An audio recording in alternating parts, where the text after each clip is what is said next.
Hello guys, what's up? So in this quick video I'm going to show you how you can get this Amrezy filter on Instagram. So this is a filter. You can select your different eye colors. Okay, and here you have a slider bar. You can change your lip size. Likewise, to get this filter on Instagram, you can visit the creator profile.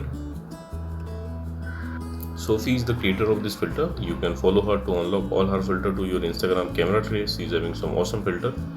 So check in our filter gallery. She's having lots of filters, so check carefully.